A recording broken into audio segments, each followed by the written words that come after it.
Maplewood Richmond Heights School District Board of Education to order on March 12th, 2026 at 7 o'clock. If we could please stand for the Pledge of Allegiance.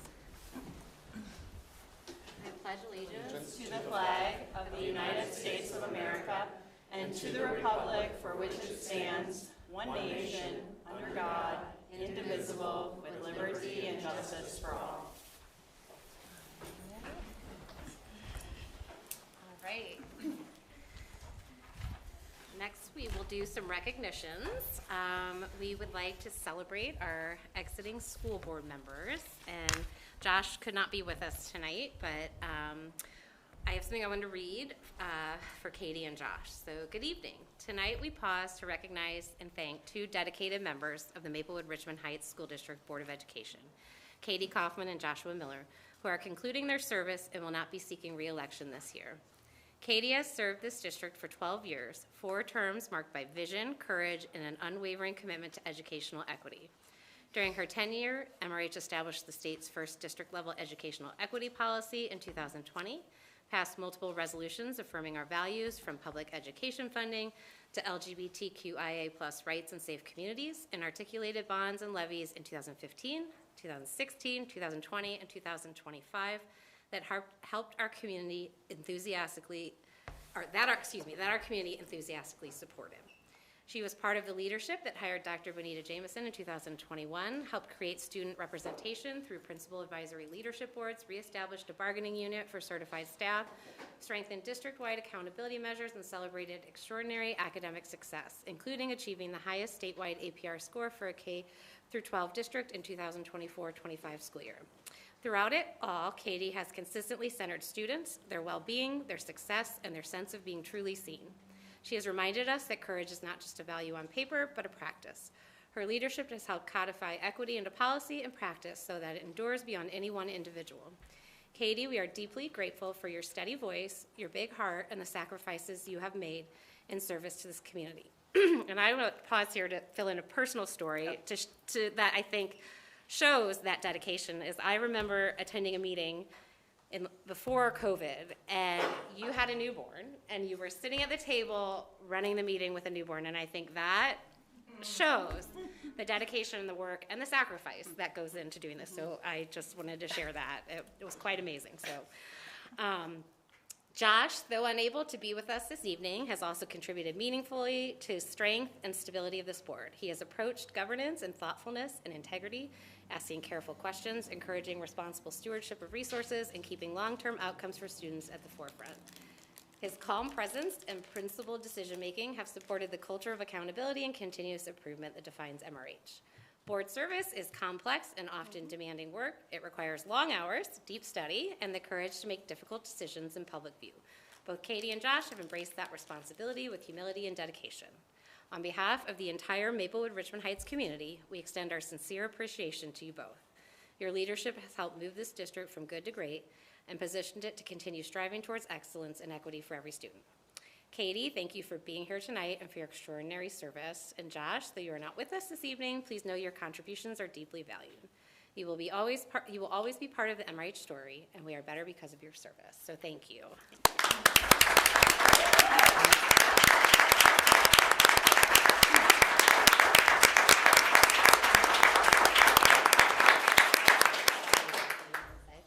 I do. Okay. I figured. So. It's only 3 minutes, so Okay. I'll keep it brief. Kat will let you know when It's been an honor serving the students of MRH and the broader community for 4 full terms on the school board. In that time, I've tried to do what I believed was best for all students and the district while staying grounded in my personal values of purposeful connection, lifelong leadership, lifelong learning, and teamwork. I celebrate all the ways that my time governing in the district has upheld those intentions and those values. I know I haven't been perfect, and I appreciate those who have encouraged me, corrected me, extended me grace, and reminded me of what's really important when I needed it. I admit that the past 12 years haven't always been easy. I've made personal sacrifices. I've been personally attacked in this role, as many have before me, and unfortunately, some will after. I've allowed myself to feel that immediate pain and discomfort in those instances, and then tried to lean in as a leader to respond with empathy, asking, what happened to that person? What's the different perspective they need me to hear? How can I lead forward with care for our community? But this work is bigger than any one person. As a community, I hope we will continue to center big questions like, what kind of educational institution do our kids deserve?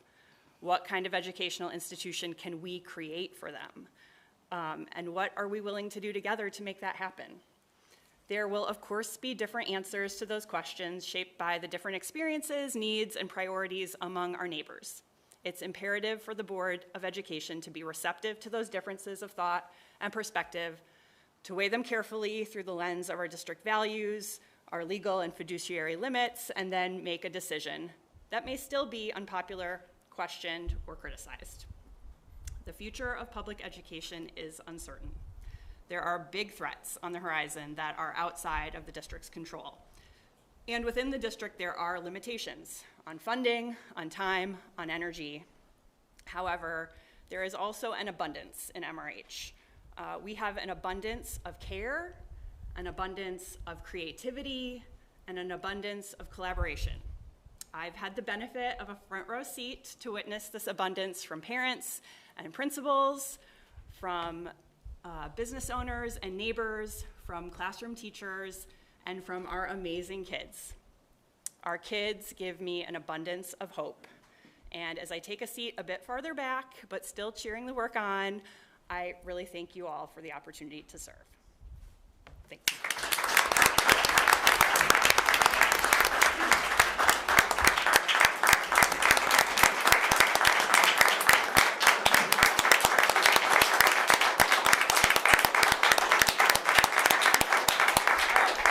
We got business to do.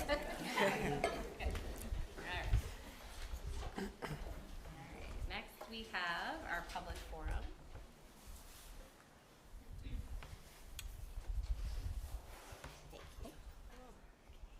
Got a few. All right. I just want to remind everyone that when your allotted time is up, you will hear a buzzer from Miss Norton and maybe a little wave. I don't know. Or sign, that's what I thought. I thought there was something. Okay, so first up we have Curtis Graham.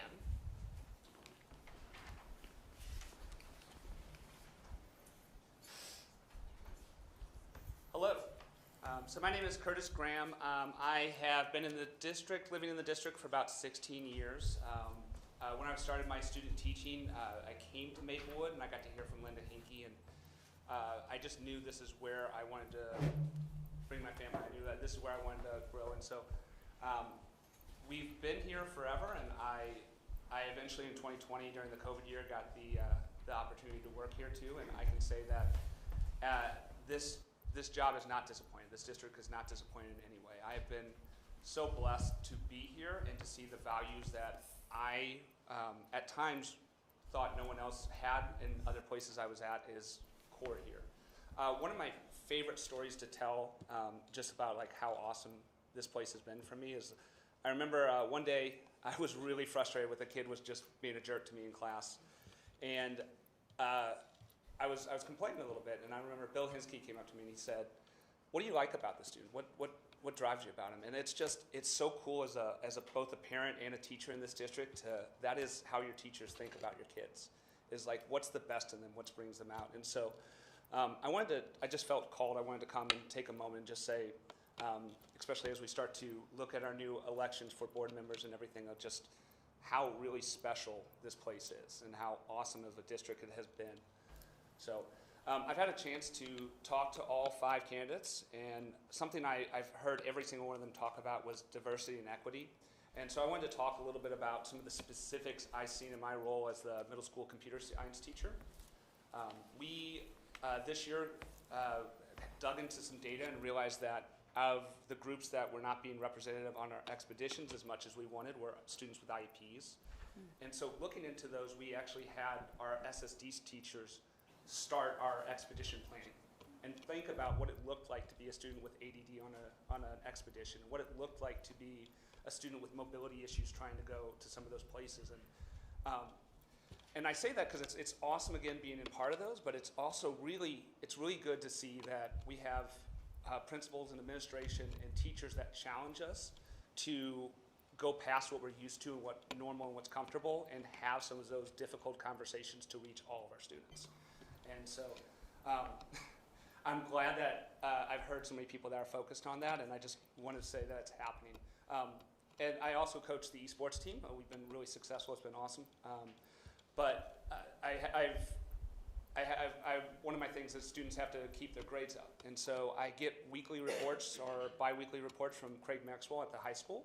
And I've actually gotten to, like, any kid I've had concerns about has already been in an intervention lab or has weekly meetings with the counselors. Like, it is just, like, it's so cool that to see the way that we use data to make sure that we don't have any kids falling through the cracks. So, yeah, I just wanted to take a moment and just share that with you guys as you guys are thinking about what we're going to be doing next. So thank you so much for your support, and I look forward to seeing the board, the administration, our teachers, and our community work together to continue that legacy.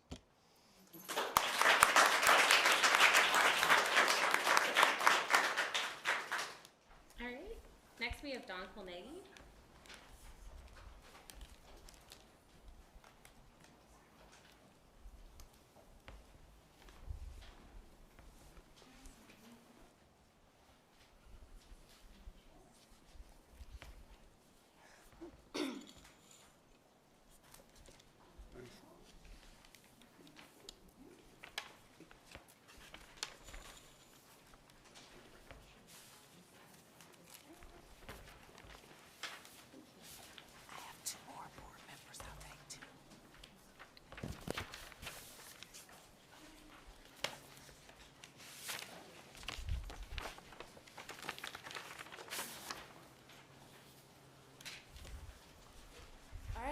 Good evening, President Schmidt, Superintendent, members of the board. As most of you know, I'm Dawn Kolnaghi. I'm the high school building secretary. I'm also the lead ESP organizer for the MRH NEA. And as of very recently, I'm the MRH High School Support Staff of the Year. Now, since the board wasn't there for the award presentation, I brought the next best thing, a room full of momentum. I mentioned the award not to brag, though I know my mom is looking down from heaven with a very proud, very loud smile, but because it highlights a fundamental truth. I am a steward of this district. I love this community. I love the students, and I am very, very good at my job. But as I told my colleagues the day I was recognized, an award doesn't pay the rent. And you can't fill a gas tank with attaboys. We are tired of being called essential on Monday, only to be told we're expensive by Tuesday. I'm here tonight as the authorized representative of a supermajority of the educational support professionals, or ESPs for short. Among those I'm speaking for are the custodians and maintenance workers who keep our buildings safe, the teaching assistants who help keep the classrooms running, the nurses who care for our children, and my fellow secretaries who, let's be honest, keep everyone's life on track. Tonight I'm officially presenting the One Job Should Be Enough petition. This isn't a union thing. This is an everyone thing. We have reached just over a 78% supermajority of signatures from the entire ESP staff, including those who haven't officially joined the union yet. By signing their names, these educational support professionals didn't just doodle on a piece of paper.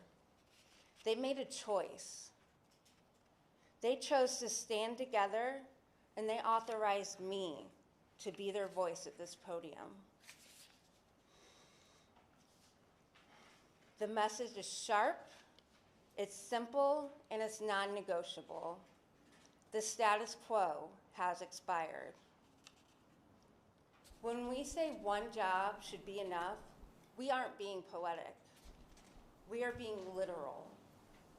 We have dedicated professionals, people you trust with your children's lives, who leave their shifts at MRH only to clock into a second or even a third job just to survive in St. Louis.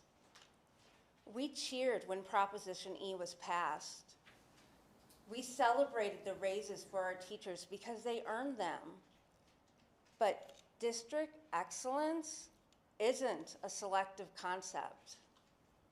It has to be extended to every person on the district's payroll. If you want to keep the veteran staff who knows the students' names, their quirks, their stories, we have to stop treating a living wage as a luxury. The petition isn't just a list of demands. It's a roadmap to a stronger MRH. We are asking you to recognize that our expertise is not an expense to be managed. It's an investment to be protected. We are asking for a compensation structure where one job isn't just a goal, it is the standard. Our students deserve the stability of a staff that is present, that is focused, that is not exhausted by the quiet crisis of poverty. And as for us, we have spent years being the stewards of the district's success. It is time for the district to be the steward of ours.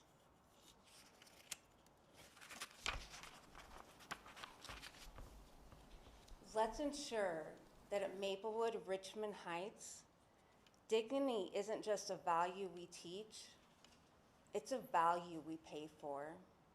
Thank you.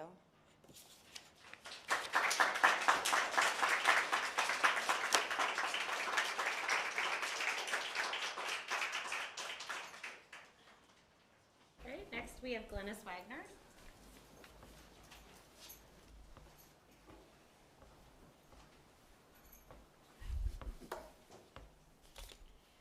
Good evening, President Schmidt, Dr. Jameson, and the members of the board. My name is Glennis Wagner. I am the middle school building secretary. I love my job. I love the interaction with the parents, with the students, and with my teachers, and everybody that comes into that building, whether you're a visitor, whether you're maintenance, whatever, they're coming into the building, I'm the first one that they see. And I love my heritage that I grew up, I'm Hawaiian, and we have the spirit of aloha. And I love, and it's genuine, and I love giving that to everybody. And I know that they can feel it because I feel it every day. And I too was nominated and received the Middle School Support Staff of the Year. And that was a great honor. I had no idea that I was being nominated. But I'm very grateful and I'm honored to have that because it shows that my peers know that I do a good job and I'm there. I am dependable. And I love working for MRH. I love the community that we have here. And I'm here to talk about, the reality of the document, the petition that you guys that you have. We currently have a salary schedule, but, we have to be honest. It doesn't meet the cost of living, I'm a single grandparent. I thought my boys are gone and they're grown and have their own children. I should be enjoying my life and, woo, I got money. I don't have money because I'm raising a 16-year-old grandson. So, and I live in Hillsborough. So I drive here because I love this job and I love the people. And, in the middle school office, I specialize, the work that I do, the work that I do helps everybody there, not just myself. And I don't do it just to get recognition or whatever. I do it because I love it. I love the camaraderie that we have, and you know, we have to be paid for what we're worth. Because if we're not, then we're going to go elsewhere, and we don't want to go elsewhere. I don't want to go elsewhere. You know, I'm willing to drive the 50 minutes every day. I really am. I don't want to go anywhere. I want to stay here. But if you don't help us to make the living that we need, we should only have one job. We are becoming, you know, we as a district need to set the precedent. We don't need to wait for other people to raise whatever. We need to do it here in MRH. We need to set the precedent so everybody else will follow us, will follow the leaders. This is about our daily environment. We are asking for, you know, our workloads. You know, it's very busy every day in our offices. All of us know who work in the building in the secretary position. It's busy. But my commitment to this district never wavers. And I just hope that you see what you've got good people here. You really do. And thank you for your time.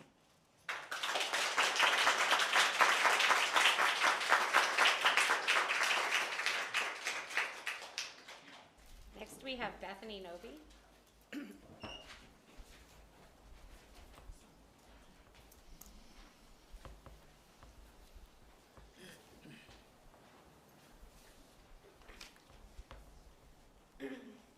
My name is Bethany Noby. I am a high school math teacher, the girls soccer coach, MRH NEA treasurer, and the certified staff bargaining co-chair.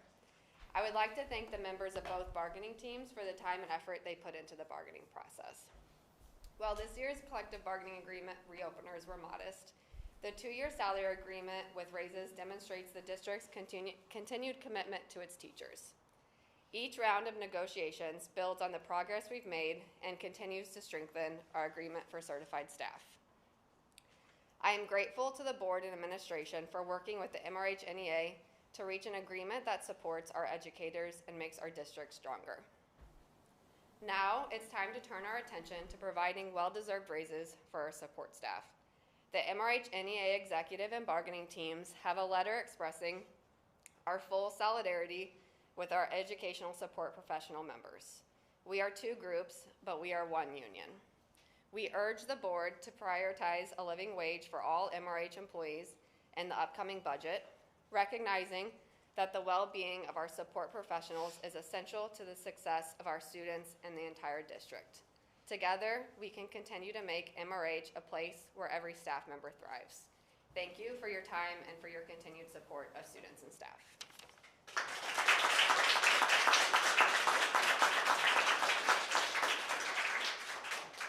Next we have Colleen Cunningham.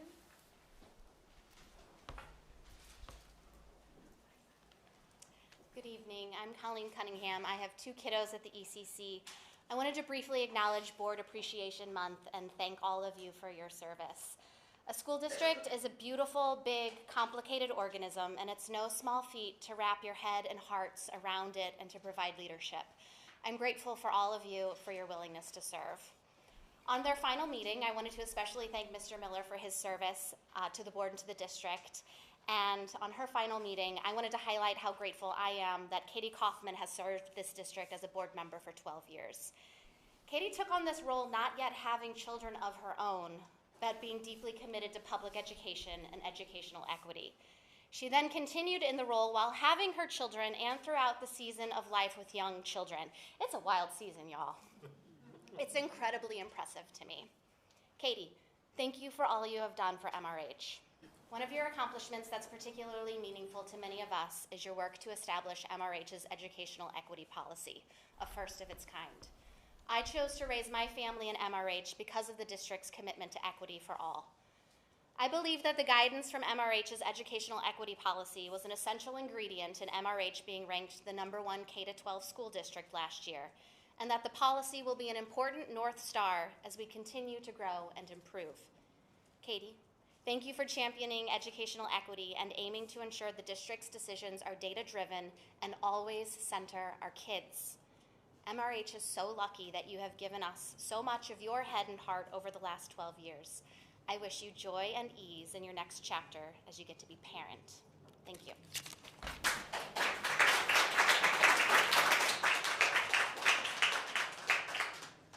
Next, we have Nick Homa. Nick Homa, 3525 Commonwealth Avenue, Maplewood. Kat, I'm clocking 3.5 minutes, so bear with me, I'll talk fast. Good evening to the board, MRH admin, teachers and staff, and the MRH community. March is School Board Recognition Month in Missouri, so I'll start with a thank you to all of our board members. Your job is challenging, unpaid, and often thankless. So I'll start by saying thanks for your service, time, and commitment to the district. Special thanks to Josh Miller and Katie Kaufman, as this is their last full meeting. A million thanks especially to Katie. Served for a steadfast 12 years, seen a heck of a lot, and shepherded our district through so much. So thank you, Katie, for serving as long as you have. You'll be missed. I'm going to tell a quick story about our students, and then I'm going to bring it around to an ask of all you guys. Last week, Thursday, March 5th, I had the absolute pleasure, alongside council members Garcia and Wiley, to meet on Zoom with 3 ECC second grade classes belonging to Ms. Havis, Ward, and Pearson. They're learning about civics and had some questions for their local council members. Shout out to the Dazzle Dragons for leading the way in the meeting. These courageous second graders stood in front of us one at a time, addressed us by name, and asked us some questions. I'll read a couple. Rose asked, "Are people dishonest sometimes to get their way?" "What leader qualities do you think city council members should have?" was a question from Micah. Heaven inquired, "How do you deal with someone not liking you?" Oliver's question, "How do citizens feel when you refuse their solutions? And how do you make that better?" was one that all 3 council members weighed in on. Through our back and forth, we talked about the importance of effective and open communication, emotional intelligence, meeting people where they are, and the responsibilities of local elected officials. It was far and away the best meeting I've had in a very long time. I left the meeting feeling uplifted and hopeful, and the future is very bright for these ECC kiddos. Since last Thursday, I've reflected on that meeting and thought a lot about our duties and responsibilities as electeds, mine and yours as well. And there are many areas where I don't think we're doing a very good job. This is a plea to do better. I'll share some of the questions I've asked myself, really standards that I'm working to hold myself to, in hopes that you'll reflect on them and do the same. We all need to do better in our service. First, are you meeting regularly with your administrative leaders, with your superintendent, with your building leaders? And if not, why? If you're not, you should start. It's very important requirement for effective and open communication. Are you listening to the voices, asks, and concerns of all your constituents and not just those who are in your regular orbit? If no, listen to me now. I'm just one person, but there's lots of people just like me. We're all human. We may make insensitive remarks or do things that are offensive. I know I have. If you do, are you sincerely working to repair that harm that you've caused? Are you rebuilding relationships through restorative processes? And if you aren't, what's stopping you? There are almost no relationships that are beyond repair. If you aren't engaging in the process of repairing a relationship, that is a choice that you're making. And frankly, it's a choice that you don't get to make as an elected official. The job requires that you do the work, whether you like the person or you don't, because having a professional relationship is a prerequisite. Heaven, that second grade Dazzle Dragon, she gets it. Remember, she said, "How do you deal with someone not liking you?" After I answered, she said, "So you mean even if someone hates you, you have to listen to them and work with them because you really work for them?" Yes, Heaven, that's part of the job. Let's all work to do our jobs a little better moving forward. The Dazzle Dragons, all the rest of our students, and our MRH community deserve that much. Thank you for listening, and thank you again for your challenging, unpaid, and often thankless service.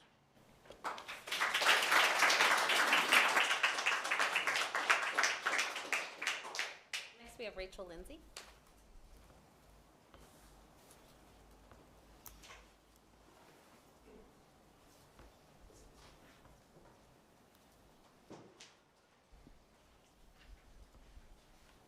Good evening. I'll be very quick. I wasn't planning to speak, and I had a thought on the way in, so I'm reading from scribbled notes. I'm Rachel Lindsay. I have 2 kids in the high school. Last month, I attended 4 of the 5 strategic plan board committee meetings. They're open to the public. You don't have to be on the committee to attend them. And so I attended for our health, for our students, for our community, and for our people. I did not attend for our resources because that was the week before, and I didn't look at my calendar in time. But I attended these meetings as a community member to sit as a fly on the wall, as neighbors and board members and district office staff work together to discuss ongoing practices, techniques to improve communication and transparency in these various areas, and to build community. In short, it was exactly what I, as a parent and a community member, know this district to be. What we have been, what we are, and what we will continue to be long after this school year, because of the people who are invested in these outcomes. And because March is also Women's History Month, I also wanted to shout out not only all of the women who are serving on our Board of Education, but all the women who show up to these meetings. Far and away, these committee meetings are led by women in our community. Women who don't ask for recognition, who show up after long days of work, who give their kids food and run out the door so they can help make our district better and stronger. So I wanted just to say that I see them. I see you all showing up and doing the work without public recognition. And I wanted to thank you all for that work. Also, thank you, teachers, and have a great spring break.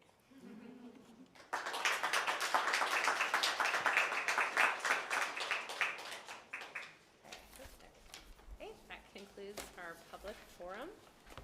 Excuse me, next we have consent agenda. May I get a motion? Motion to approve the consent agenda. Any discussion? All those in favor? Aye. Any opposed? Any abstentions? I know there's a lot in this consent agenda. I would encourage community members to, take a peek. I especially want to thank, because I've been around long enough, the improvements to the tech electronics MOU and the ways that our future partnership with that community business are anticipated to shape up. So have fun with that, yes, y'all. and I also want to note for community to check out, there is an update to next year's academic calendar. There's a change to the start date, so that is important if you need childcare. It's a week later than originally scheduled. So, all right, let's see. Okay, next we have our PAL board report from Vera Pantasis.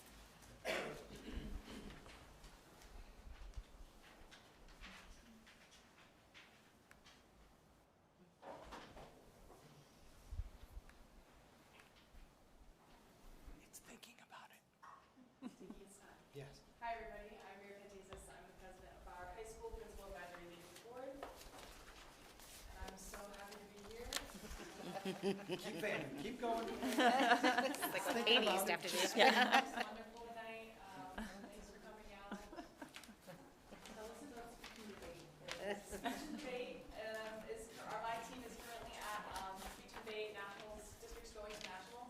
So NCA, I believe it's at Maplewood tonight. And they're debating hard. Last week we went to mission districts, which is just the districts going to state, and we did absolutely amazing. We have 11 bids to state, which is our, and Mary.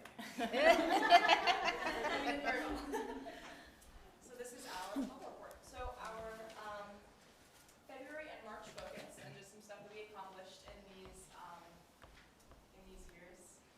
months. We met with Finch Rivers Architects right here to provide student insight on our spaces. They asked us a lot of really interesting questions about classroom layouts and furniture and just the way that our buildings look. Sharing a building with the middle school was a big focus, and they were really, really interested in our student input. We really appreciate that opportunity to meet with them. We've also been working on organizing our Board of Education Candidate Forum. I really encourage all of you to come out. It's March 26th in the high school theater just down the road from 6 p.m. to 8 p.m. We're going to be asking all 5 candidates questions about what they are looking forward to if they are elected to the board. And we are accepting audience questions as well, so please show up to that.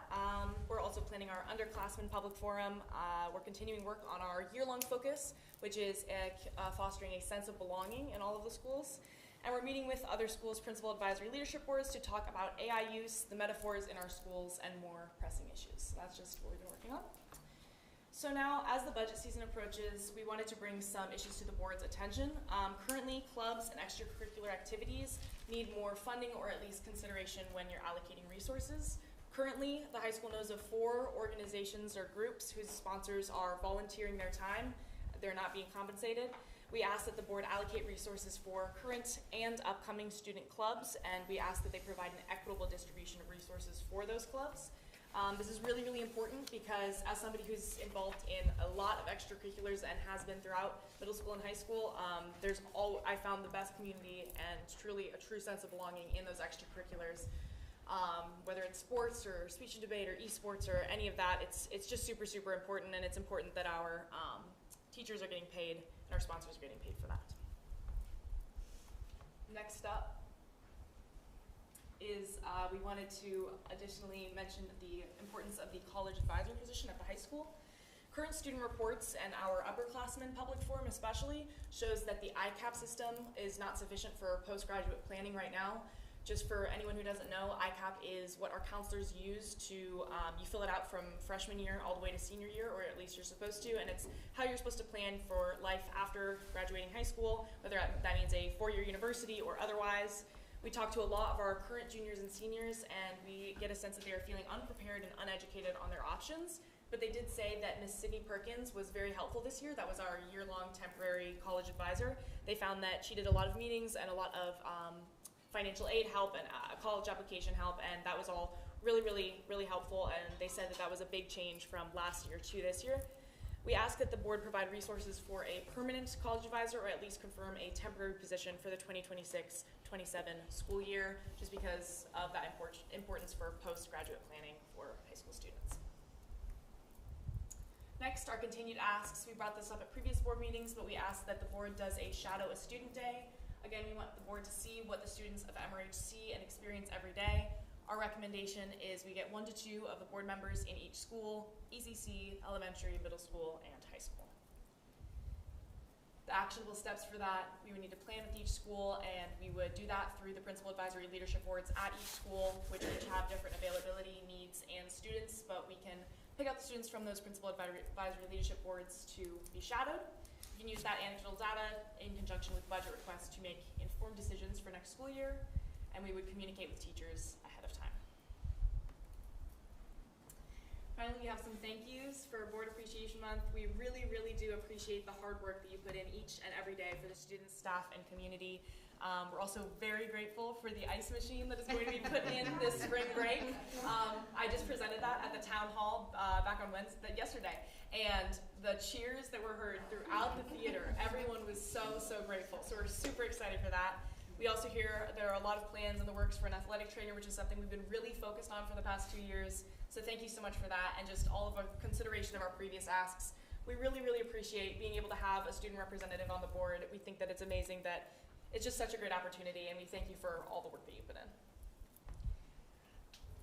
Does anyone have any questions? Vera, I do have a question. The clubs that you indicated did not have paid sponsors. I wasn't aware of that. Do you know which clubs those are? I believe the climbing club does not have a current sponsor. The French club, does not have a current a sponsor who's being reimbursed. The French club does not have a current sponsor who's being reimbursed. Running club does not have a sponsor that's being reimbursed. And I'll have to get back to you on the 4th one. We talked about it in our in our meetings, but I can absolutely get back to you on that. But those are 3 that we are aware of that currently the sponsors that are organizing that are volunteering their time. Thank you. I was going to say, I actually wonder, could Principal Huffman maybe come up to the podium? I know the students have obviously been advocating for some time about the college counselor. I'm just wondering what sort of conversations you're having with the students receiving this feedback. I mean, how does that play into the building level planning that you're considering right now? Well, if not having a college advisor means that we would have to take the job that Sydney's doing and split it between our counselors and add additional plates. Or we look at another way to do that by providing the stipend to somebody else to work outside.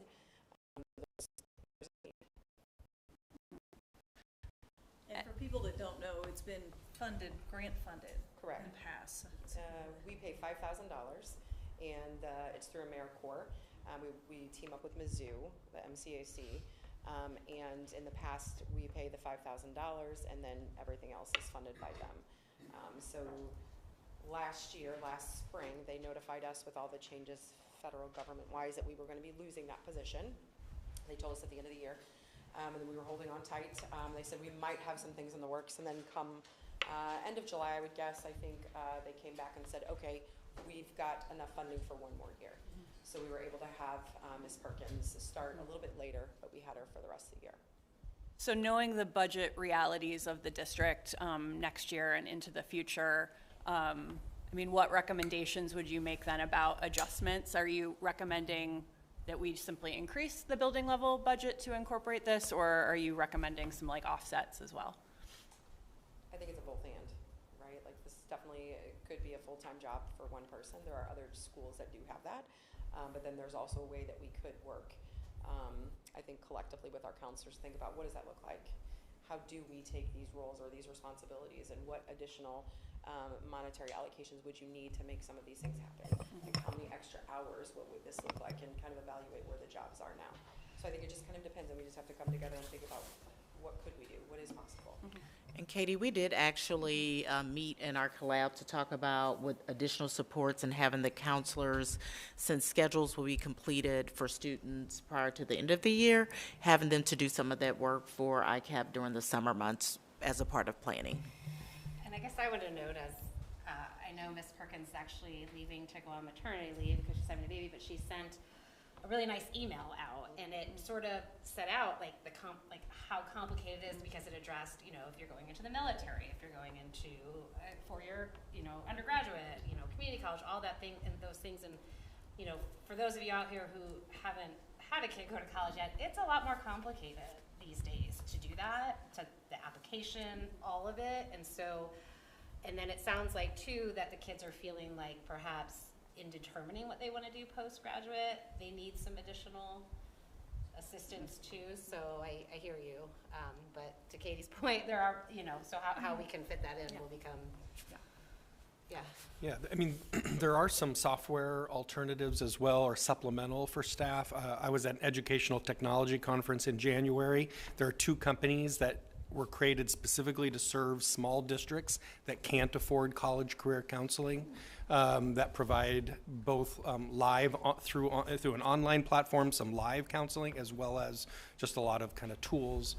So there are some other alternatives that would be able to help supplement maybe some of the needs if the counselors aren't able to do everything. So there might be some additional software. If I could just say one thing about the software alternatives, it sounds like a very good idea on paper, but it is up to the counselors to ensure that every student is doing the software, and it's much easier to meet with an in-person counselor. I know for me, because we didn't have a college advisor, I had the opportunity and the resources to hire a college advisor outside of the school. Many people don't have the opportunity to do that, and I thought that without that sort of help, I would be completely unprepared, even with the ICAP thing, although I understand that there are many viable alternatives out there as well.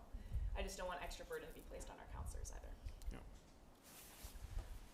The one other thing, I think, I'm not speaking out of turn here, but I think that Maplewood, the Community Unity Center, may be providing like a parents' night out on the same night that the candidate forum is happening. So I don't know if folks need childcare to attend that event, but since you brought up the planning of the forum, I figured I would at least put it out there that if folks are wanting to attend but not have their children participating in the civic process, perhaps there is some community support there. And then, Vera, I had one thing about the shadow day. When you guys sort of, I think the most helpful approach to it, if you guys could send us an email like with some potential dates, that would be helpful, and then we could go from there. Of course, Okay, thank you. Thank you so much. we have prop fee updates with Ray from Navigate. I fixed it.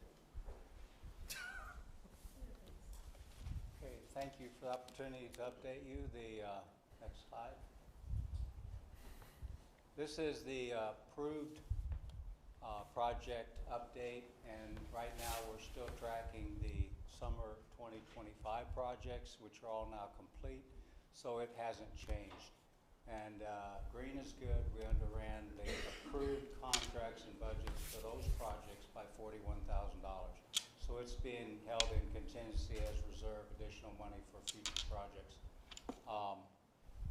And everything's on schedule. The last piece that will be completed next week, actually they start tomorrow, is the replacement of the concrete entrance out in front of the middle school, high school, and then repaving the drive to meet ADA. It'll bring it in compliance with ADA. Next one is the overall projects financial report. We are tracking now the bond projects budget from Tony, 13,031,215. So the slide you just saw were the approved projects today. We still have pending and other projects, and as shown, and those projects are currently in design and even out to bid. So we have one tonight that we brought for approval. So those projects are moving from pending and will move into approved. This month we've broken out the premium bond funds. This is the additional monies that were collected, are offered with the bond. So we have almost 1.6 million. These monies are available, and we are working to identify for the board the potential projects that could be considered and applied against that. Everything has to be spent by June of 2028, so we need to move forward with that, and we are. Remaining contingency and savings, I mentioned earlier, just under $1 million. Some of that may be considered for use, but I wouldn't use it too quickly in case we need it for the other projects. So right now, we're conservatively reporting that we will have no variance, even though we had a little bit on the approved projects. It's prudent to forecast it all at this time. The other line we've added this month is the bond interest through February, $206,816. Additional monies available for other potential projects or overruns, but we hope not. Any questions? Highlights from this past month. On the construction side, as I mentioned, next week's a big week. In addition to those projects, Dr. Dickert, before he left town, added 3 more. So we'll be busy tracking those, watching those for you, and issuing our progress reports. And then on the design side, elementary seed to table, we have the bids in, we're reviewing them, but we have a key issue with the St. Louis County plumbing folks that we have to get resolved before we come to you with a recommendation on that. The kitchen projects completed last month. You authorized the award of the long lead equipment, and those shop drawings are being reviewed right now so they can be released and be there on time. We have bids coming in next Tuesday, so in the April board meeting, we'll bring forth a recommendation there. The HVAC projects are on the agenda tonight. And then Trevor's was mentioned earlier. Yes, they've been conducting their interviews. They presented to us this week their first findings, and we will have their first draft report for your review at the April board meeting. They've got some good things to share with you. Couple of pictures of our bidding activities since we didn't have any construction this past month. Any questions? Yeah, I had one, sorry, on the financials page. So just in looking at the money, the things that aren't spoken for so far, right, that haven't been pegged to a project, are the premium bond fund amount, the contingency, and the interest. Understanding the contingency. Those are potential. But those are funding potential sources. funding sources. Okay. And when you add them together, it's sizable. Yeah. It's Okay. 2.8 million approximately. Yeah. So Okay. that is money that has not been, we have no projects that Right. we assigned to that with that money. No, Correct. Okay. that is correct. Thank you. So one caution was contingency. Right. Hang on to that till we get our bids in hand. Yes, understood. All right, any other questions? Nope. Okay, thank you. All right, next we have study items, collective bargaining agreement, 2026-27 reopeners by Dr. Amherst Phillips.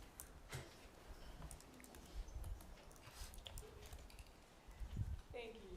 Ray, I apologize. I just noticed that I'm between your presentations, so I'm keeping you a little bit longer here tonight. Thank you so much. Good evening, members of the board. I appreciate the opportunity to present on the collective bargaining agreement.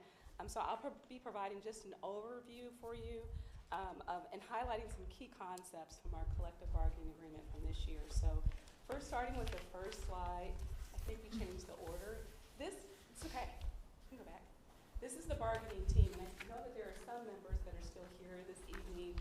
This is the district team on the left-hand side, and on the right-hand side is the MRH NEA team. So we have Bethany Novi, Dr. Loyette, and also Dan Lyons that I see in the audience right now. If I'm missing someone else, my apologies.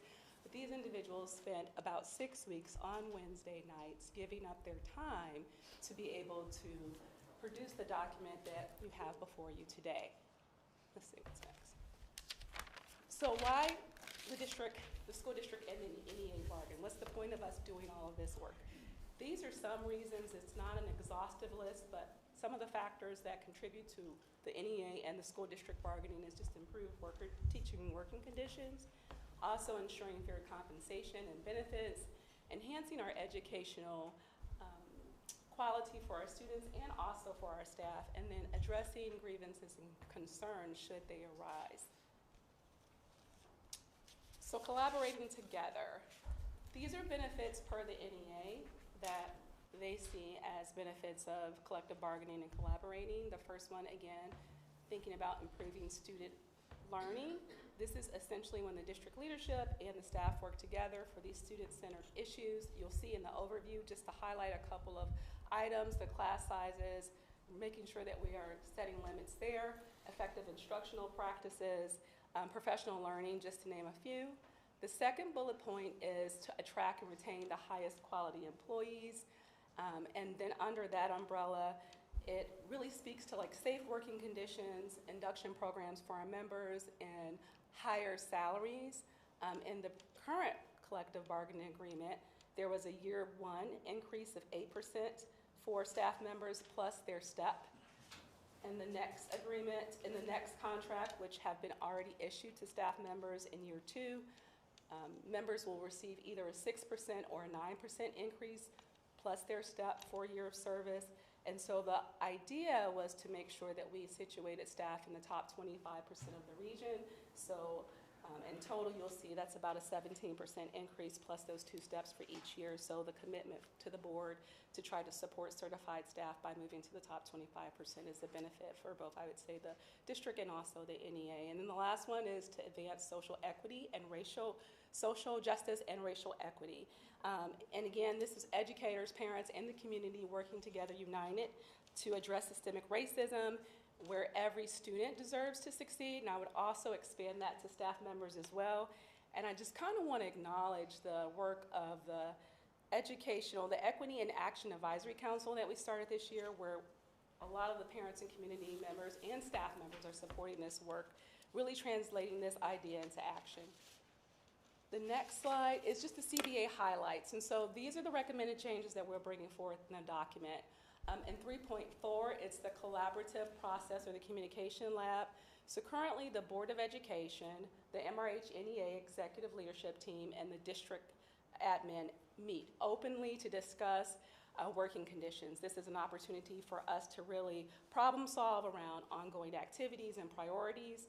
And we meet 3 times a year. The recommendation is to reduce this to 2 times a year.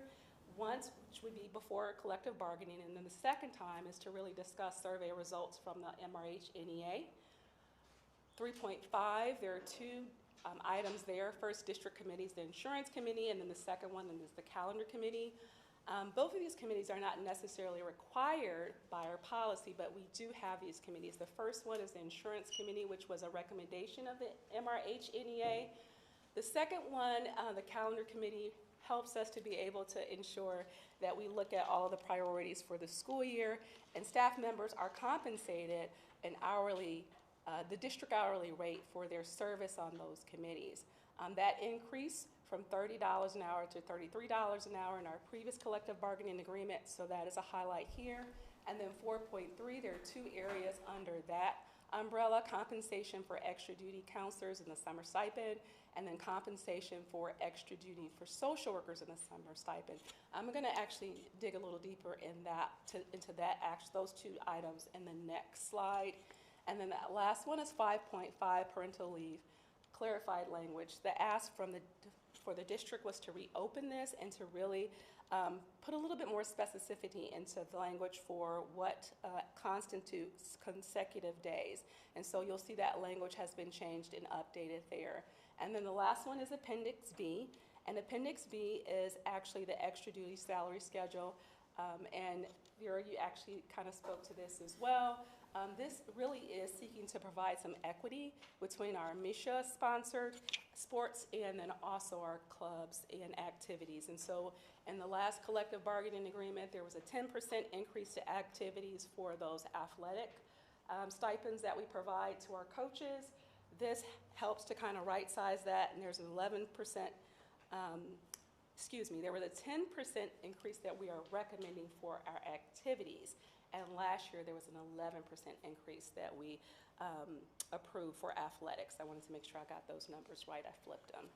And so we accepted the MRH NEA's recommendation there. On the next slide, this is the budget impact. And again, this is tentative, but looking at the budget impact for the extra duty compensations is about $11,595. For the district committees, that's the $33 an hour stipend rate I mentioned before. On the insurance committee, there are 4 staff members that work for 4 hours. On the calendar committee, we historically have had about 6 staff members for the 4 hours, and so you see the dollar amounts for those respective categories. And then the compensation for extra duty. So the counselors currently are compensated for extra duty for the summer. We have 2 high school counselors and 1 middle school counselor. The high school counselors both previously received $3,960. In the collective bargaining agreement, that's moving to $4,500. The middle school counselor previously received $1,980, which is moving to $2,100. And then the days have shifted slightly as well in terms of the hours that they are required to work. And so the difference, the total of that is $12,870.45. The difference between last year and this year is about roughly, if you round up $1,400, actually $1,394.37. So I wanted to make sure I articulated that for you. And then the last one is compensation for extra duty for our social workers. Social workers currently do not have any days. They can be awarded 3 days for our 3 district social workers, and that dollar amount is $2,087.10. I also want to add, this is the stipend plus the cost of benefits. And so if someone's doing the math, that's why it's a little bit different. Next slide, please. So the next steps, the voting has already occurred by the MRH NEA. That document is attached and it is completed for your review, pending your approval today by the school board. The next steps, of course, in that ratification process would be for you to approve it, and then communication would go out. In terms of the communication, we typically push it out broadly, so to all of our stakeholders. And so thinking about our teachers, principals, central office staff, and also the greater community, there's language actually in the CBA in section 1.5 that actually speaks to how we will share this information. And also the district website, we post this document on the district website as required by our HA policy. And then social media and newsletter at Rich, our director of communication does a great job of blasting it out all over our modes of communication. And then finally, monitoring and evaluation. Is that 3 minutes for me? No, joking. And monitoring and evaluation. So we actually have monthly MRH admin and NEA meetings. And this provides an opportunity for us to actually address any unforeseen issues. This process is highlighted in section 3.4 in the CBA. I think this also intends to help us to maintain a level of trust and also for the district to move forward our strategic planning goals. And then finally, in the compliance piece, we ensure compliance by reviewing the CBA and providing training to all of our administrators. This typically happens during our summer leadership retreat, but I would also say that we go over through our admin council throughout the year as well. So I'm pretty sure that the slides are done now, so let's see. Yes, so that concludes my presentation. What questions might I be able to answer for you?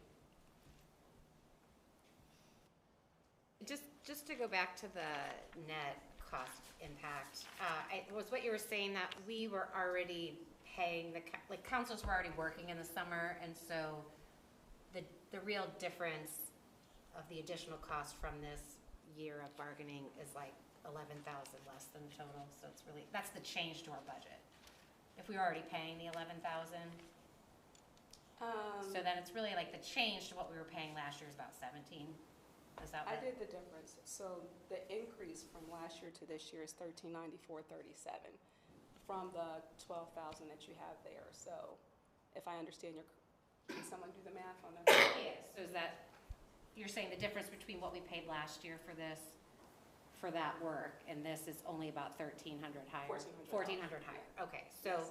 So if you subtracted that, it's about, we were paying about 11,400 before, Right. so. So I gave you that- the stipends okay. amount and then the cost of benefits Okay. that the district actually incurs as well. Okay, thank you. You're welcome.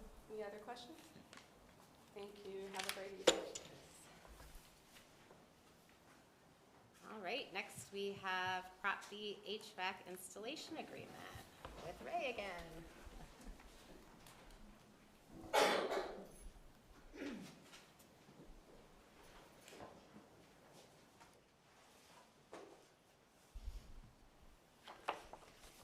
Which document do you want up there? Right. Which document would you like? I think the Yeah. summary, yeah. And we can bring up others as requested. Okay. We broke this down into two sections. The first one is for all of the work that was approved in the bond. And it consists of three major items.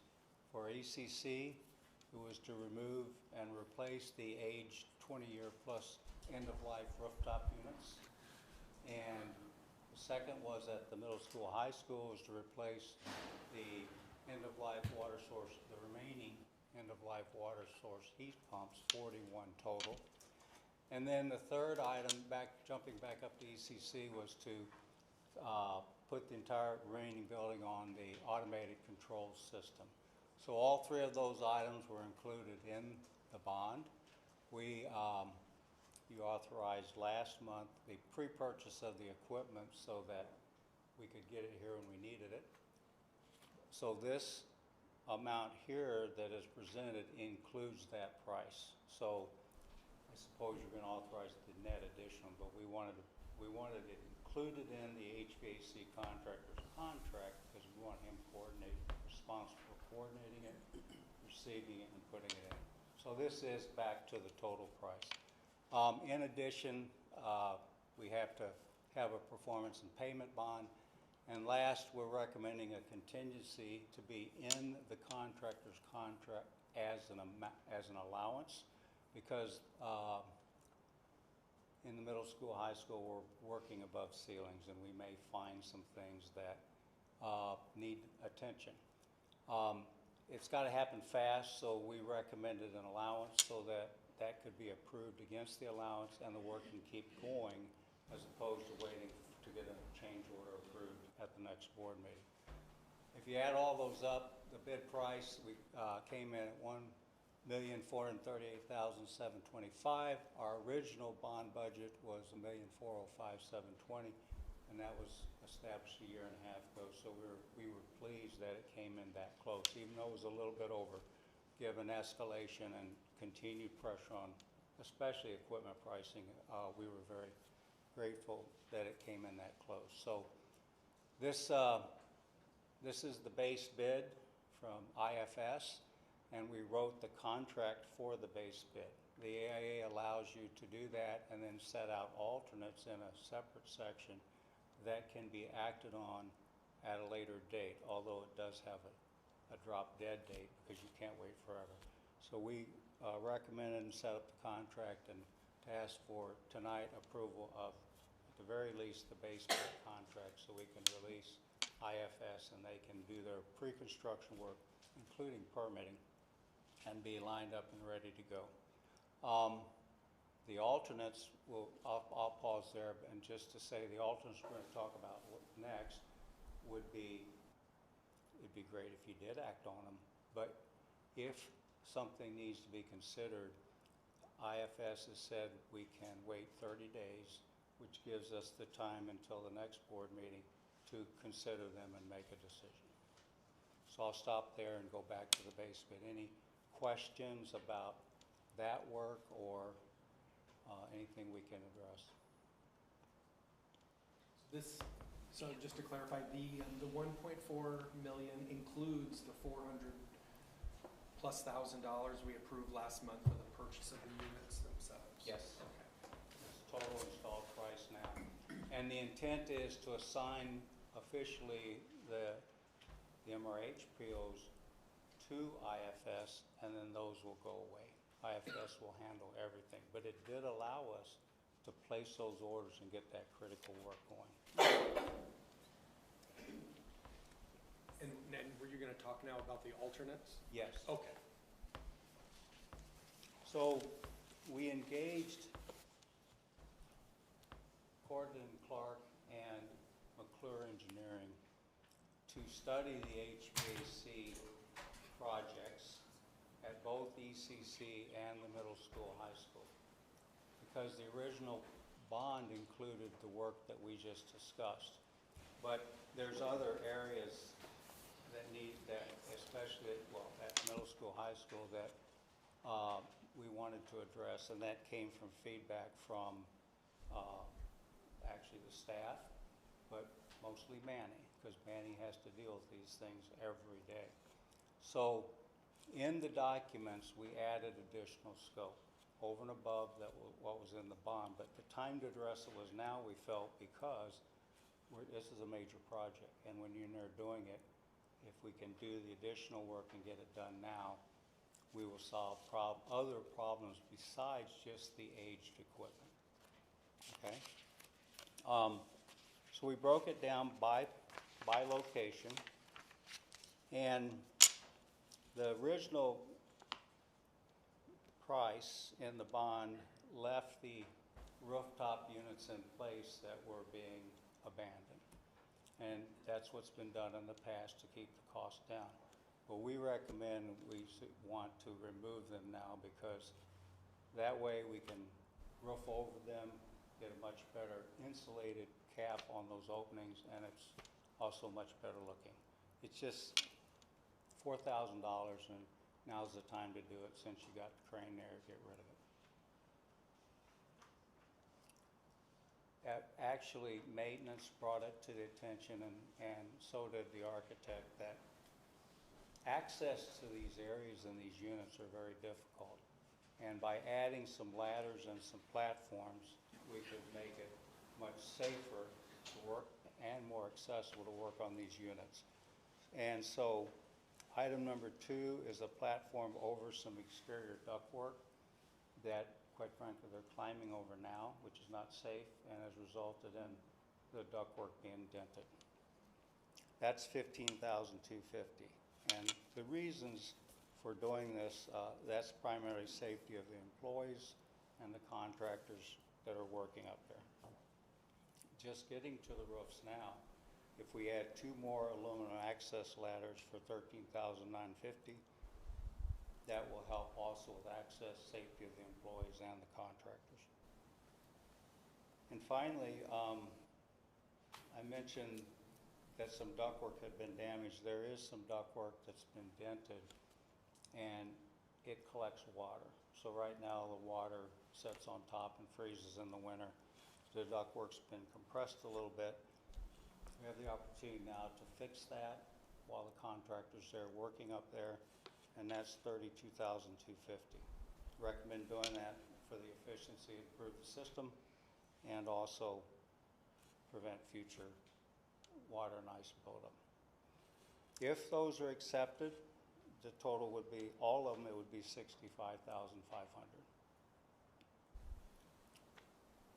The last reason there on the slide should have been moved to the base bid because that goes with the alternate for the HVAC controls. Any questions about those alternates for that building?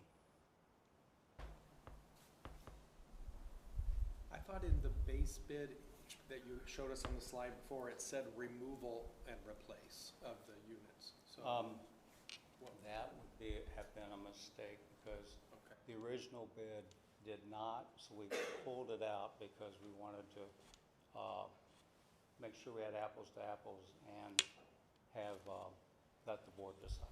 Are there other units sitting up there that were abandoned from a previous install? How many abandoned units? Got a great Number 6. boneyard of AC units. Number 6 was left before and would be disposed in the $4,000. Included in this? Yes. We'd remove that too, okay. Yes, in fact, one of the things that, I gotta speak for McClure, one of the things they did identify when the original proposal was, let's just replace 5 units with 5 units. And they discovered on ECC that 4 and 5, which serve the front office area and the nurses area, are oversized, which was causing actually performance problems. And since we were replacing them, they suggested we take 2 and make it a little bit bigger and rework the ductwork underneath to serve all areas, and it will actually be better. So with those 4 and 5, we want to get rid of. And going forward, now you have 3 units to maintain and take care of instead of 5.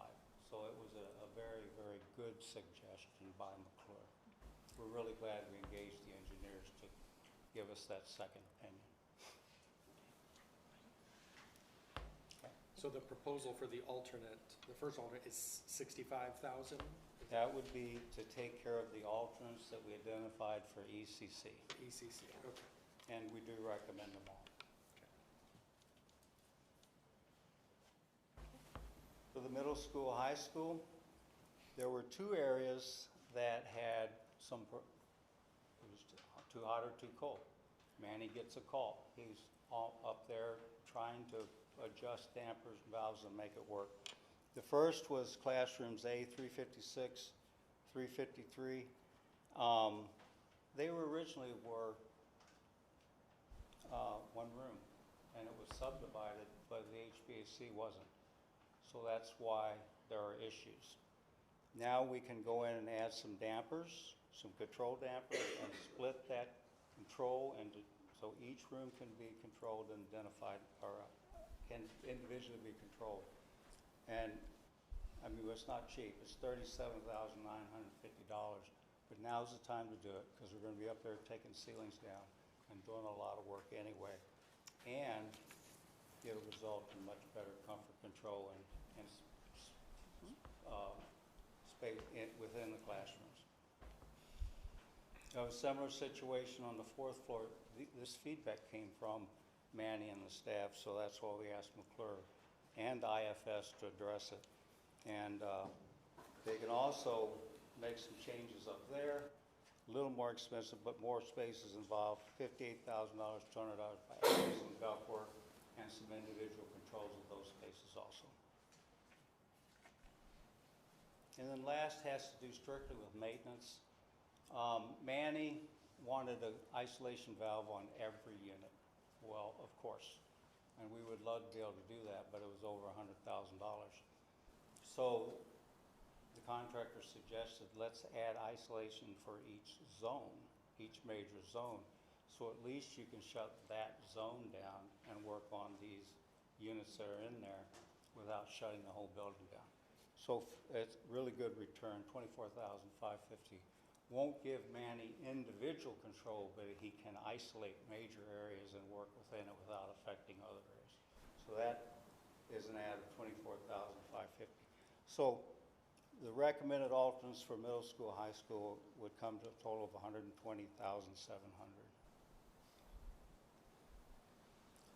So it sounds like then will all the rooms in the middle school, high school have temperature control and people will stop complaining to Manny? Well, I don't know if everyone will ever stop complaining. Right, but like at least But about this, we are like that we addressing- won't have one room hot, the other cold, all that stuff. The- Okay, perfect. The two biggest areas of concern are being addressed. Okay. Yes. All right. Dr. Dietrich took it out, but in his original justification, he thought it might save about 399 emails per year.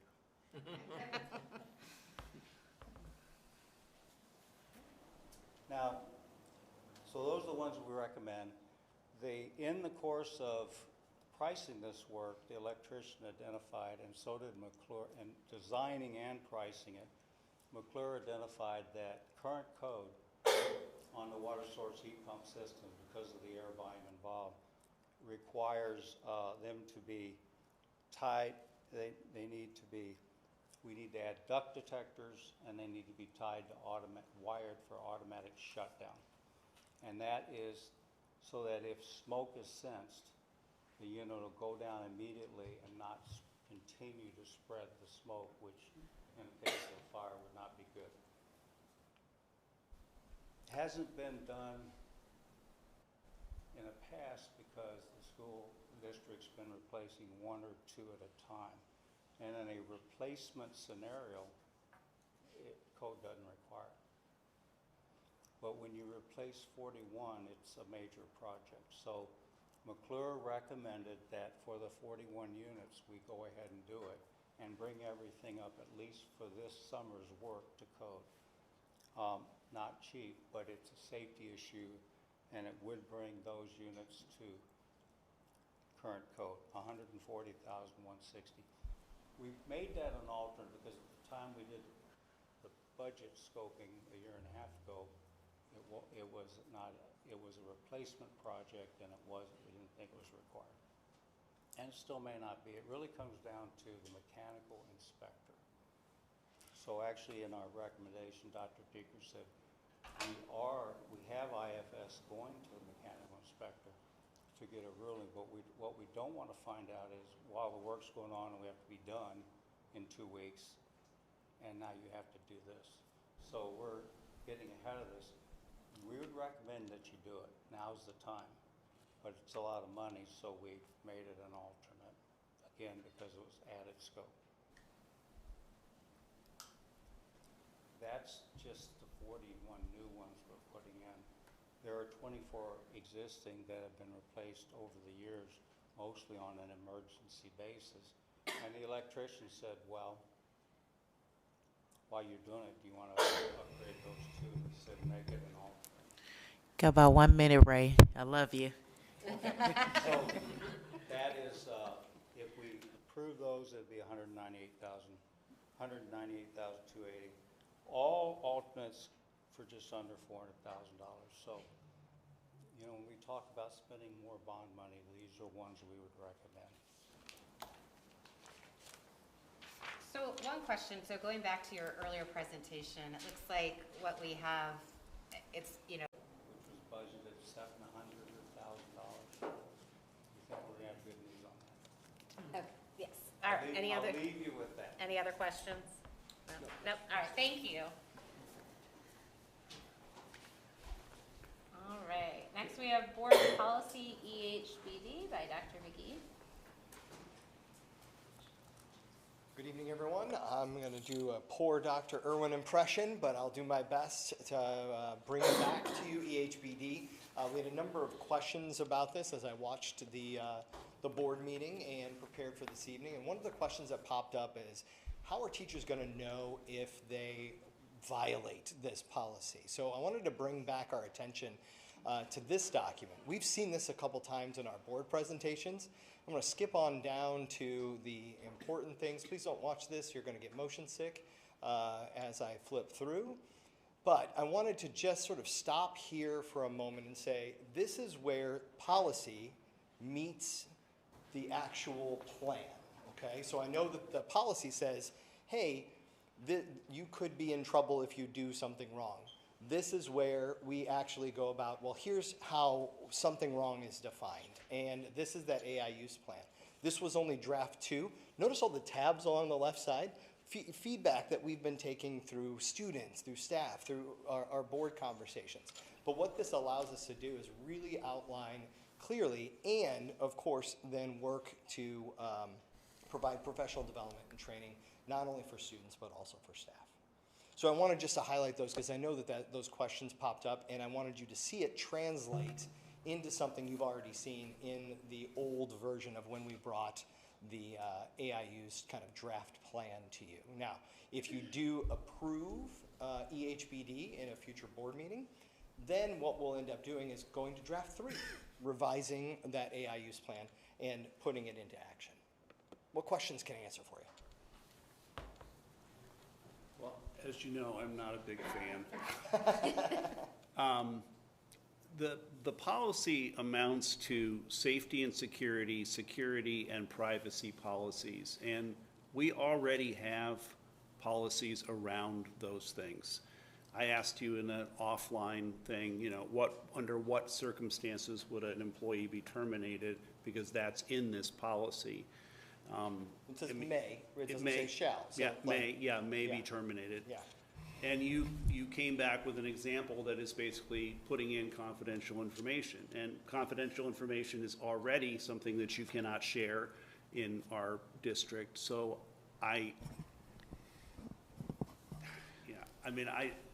don't understand how AI is a significantly different technology than any other technology that is used within the school district that warrants a special policy.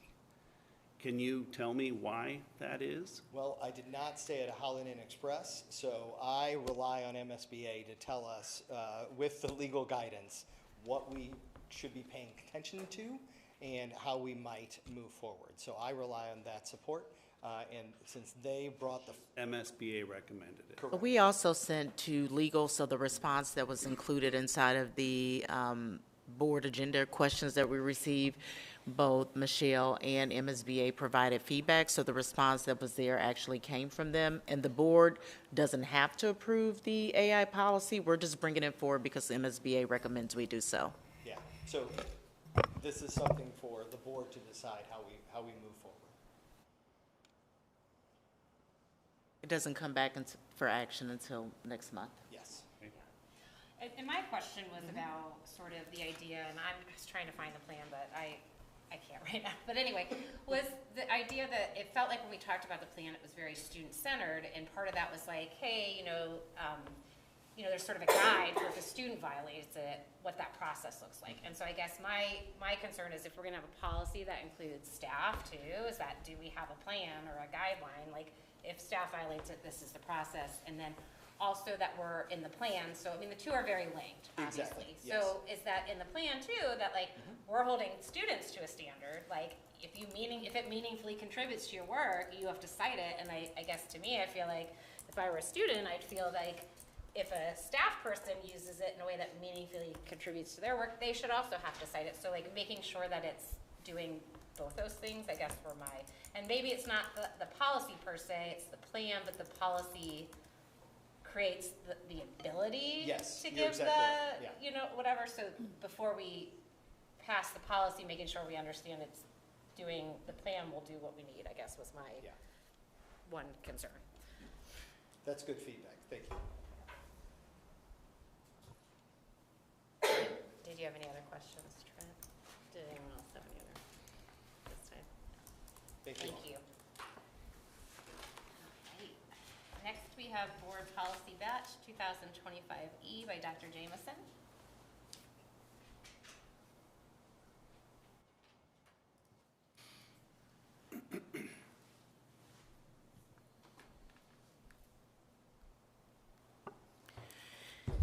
All All right, thank you, Jenny. So this policy batch actually only has 2 policies included and 1 policy that's being recommended for to be rescinded. The first policy, policy 11A, is instructional materials. This policy is actually being brought forward to align more with MSIP 6. And also due to the increase in electric products that are used inside the classroom. More specifically, this policy adds language about culturally responsive materials in the selection of those items. Again, this is the first read, and it also outlines language for electronics and the texts that are associated with that. The second policy is 11AC, instructional media centers and school libraries. Again, this policy has been updated to align to MSIP 6, and reference being added to tech to support teaching and learning. It also added language for a formal review process for families to be able to provide comments, concerns, review materials if they want to review them. And then the last policy is the policy that is being recommended to be rescinded because the information that is included in it is included in the previous policy. These policies will come back for a second read. I welcome any questions you may have at this time. Any questions? All right, thank you. All right, next we have Distinguished Awards by MRH.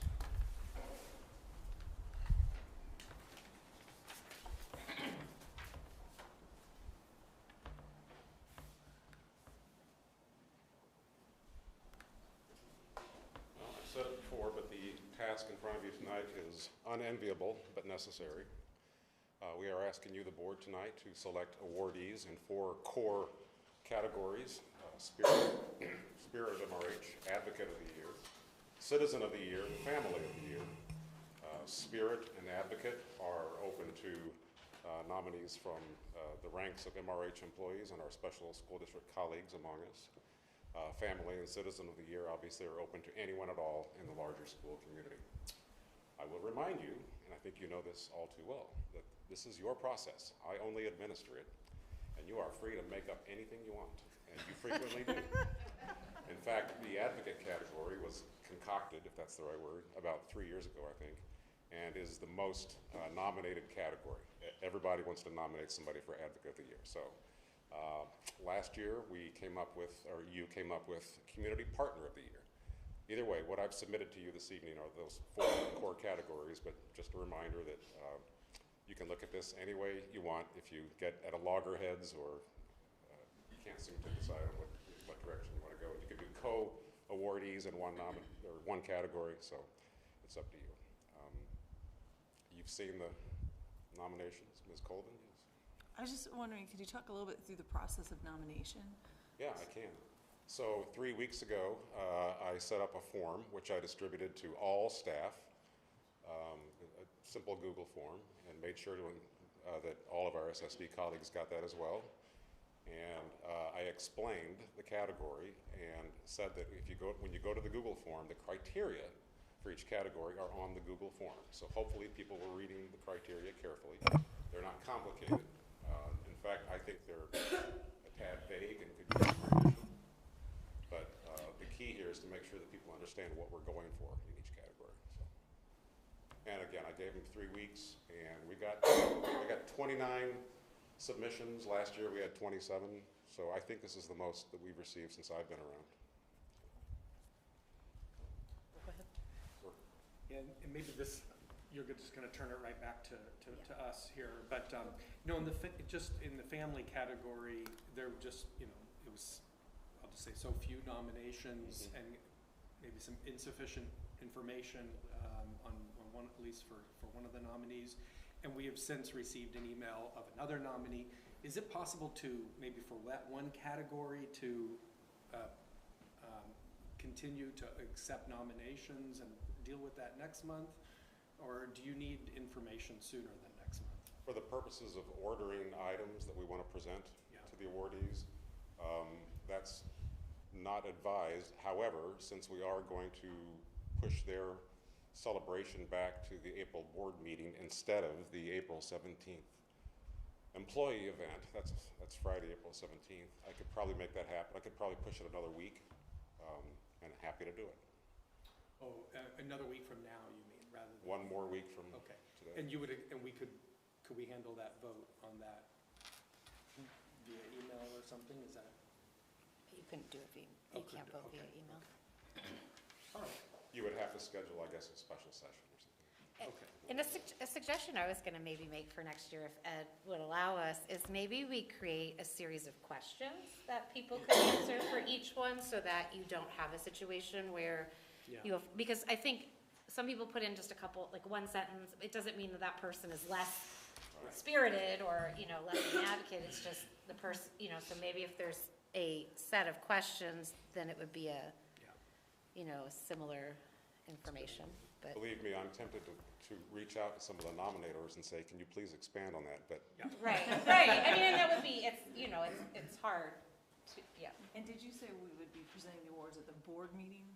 the two employee awards happen on Friday, April 17th at Top Golf. And then the Citizen and Family of the Year are celebrated, I guess, in the recognition portion of the, April 16th meeting? I mean, again, these are the board awards. We used to do the celebration of everything at the big sit-down dinner that we did, you know? So I don't think there's anything, I don't feel like maybe there's other considerations that you have to do it in April. You could push it out. I mean, when we honored the first responders in town, they couldn't come to the original meeting, and we pushed it back a few, right? So we also don't have to award in a category too. If we want to just say, we'll shelf that one for this year, that's fine too. Okay. Well, thank you, Ed, for the work getting us the information. I appreciate it. And he is correct. This is not an enviable task because there are so many great nominees. And so I will open the floor. We'll do that later. Yeah, I'm going to just go through them in order here. What do you mean? Do what? Oh, it shows up again in action items. Yeah, well, but we have to. We discuss. We discuss it now, and then we just vote on them later. Sorry. Yeah. So the first is Advocate of the Year, and I will open the floor if anyone wants to make a nomination or just discuss. I mean, I was certainly struck by the number of sort of counselors, social workers across the entire district that were nominated, and several that had multiple nominations. Appreciate there's some sort of theme here around social emotional supporters in the district for sure. So specifically Ms. Jackson, Ms. Warren, and Ms. Thomas were all singled out.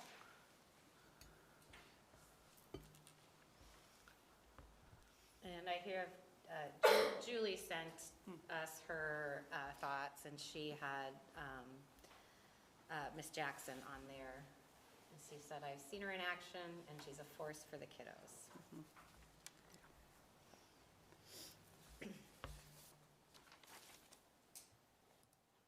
A lot of ECC love happening too. I appreciate just, again, I hope community and I hope certainly staff get a chance to go in and read the kind things that were said about various folks.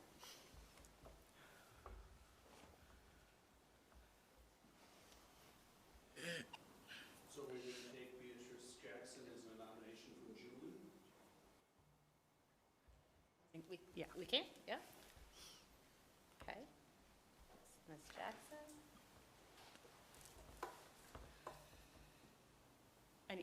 I mean, again, this is a little awkward since we have to officially vote on it. So, I mean, I think we can discuss now and then vote later. Yeah. Does anyone have any other nominations for Advocate of the Year? Oh, okay. So then we would go to Spirit of MRH. I'd like to nominate Ed Rich for Spirit of MRH. I think he does a great job informing our community and us. And he's been nominated before too, so this is not as. He not was the- nominated in 2 categories this Yeah. year, actually. And he hates this. I know. It makes it better. Just kidding. Yeah. No. No. No, the board can do whatever they want. You just told us it was our purview. We've talked about this, Ed. Since he's in the room, we might as well make Mr. Lyons embarrassed as well, who was also nominated for Spirit. Thank you for your longstanding spirit. That means I have to be I'm going to acknowledge your role in certain students' social and emotional learning. You do a lot of that. All right. Any other nominations besides Mr. Rich? All right. Next, we go to Citizen of the Year. I'd like to nominate the All-Star Tattoo nominee. I thought the nominators, or several, had some, of course, some very kind things to say, but the specific things that they mentioned that All-Star Tattoo has done in being consistent and a regular supporter of the food program, the Weekend on Wheels food program, and just listing all the things they've done in support of that, I think I would nominate them as a deserving recipient. And we would have the option of tweaking the title to business? Yeah. I think we did community. Community partner or Community something. or, yes. I also want to point out that they also remove tattoos. It's in the same building. It's hilarious. I'm very much in favor of the All-Star Tattoo team. I also learned about another community supporter, Lynn Hollis. I just thought that was a really interesting write-up as well around another community supporter that's clearly under the radar, but appreciated as well. We could do co. We could create a Business of the Year or something category as well, if we wanted to acknowledge All-Star. But, I'd be okay with a business and a citizen. Yeah, I think like to be consistent, I think we used the term community Yeah, partner last community year. partner, thank you. All right, so we could do that for All-Star, and then you're saying for citizen, Ms. Hollis? Yeah. Yeah, that works. Look at us go. All right. Anyone else? We good? No? All right. So last we have Family of the Year. Yeah, I mean, this, I said it already, I would just say it again. I would love to leave it open for further nominees, but to the extent that we have the ability to do that. And even if we make a decision next month and we award it and they come in May, I don't know that we should feel constrained, since they're not part of the April 17th one. So I would like to encourage members of the community who may be watching this recording or something to consider nominating a family. We did receive another email nomination, but it was, it didn't have time to be publicly identified, but. Maybe we could encourage Ed Rich, our potential advocate, Spirit. Yes. To send out a message to encourage people to send something in. Yeah, send And some nominations. perhaps for the existing ones, maybe a follow-up with a little more detail about why they nominated, if that's allowed. That would be helpful, because I mean, I don't know one of the families, I know one, I know they do a lot, but it is hard to have a sentence to make a decision on, so if that's possible. Thank you. All right, we good? Okay. Okay. Incredibly smooth. That was. Good job. All right, next we have nothing for admin communications. All right, finance. We have February financial statements by Ms. Hunter.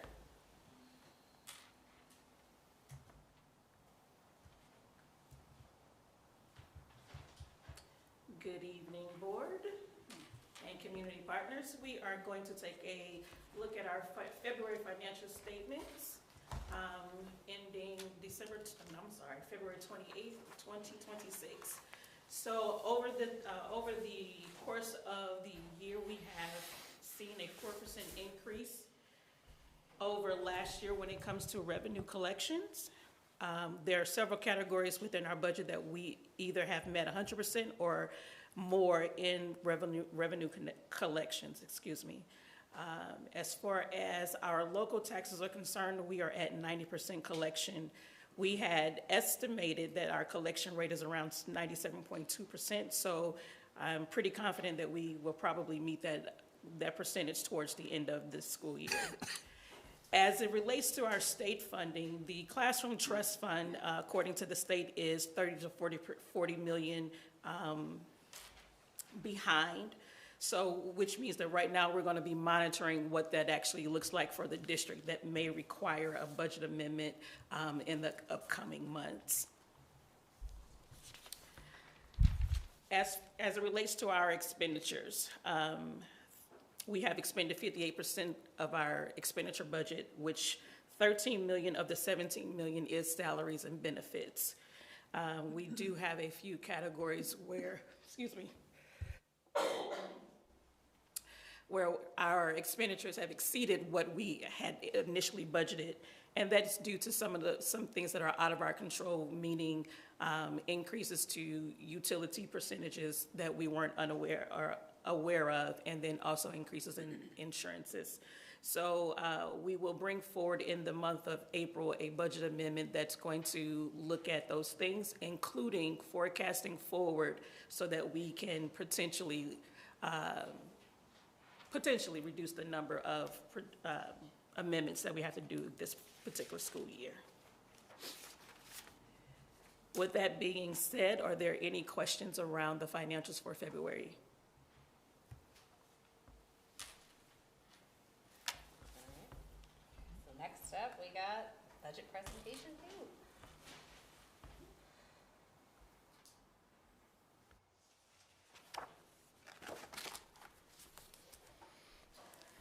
So we bring before you presentation number 2 as it relates to our fiscal year 2027 budget. This going into next year, that is a non-reassessment year, so we only anticipate getting increases to our revenue either from new construction or from changes in personal property. When it comes to our state revenue, the SAT that the state has said was $7,145. It has been underfunded for both FY26, and it will be underfunded for FY27. So we're going to be budgeting around the same dollar amount as this year, so between $6,700 and $6,900. We'll firm that number up for sure with the next presentation. We do anticipate getting all of the Prop C funding because that is fully funded. One new change that is coming is that the governor will not be fully funding the transportation formula. So we're looking in his budget to see a $15 million decrease. So roughly we're looking to see 70 to 80% of our revenue from that pot of funding.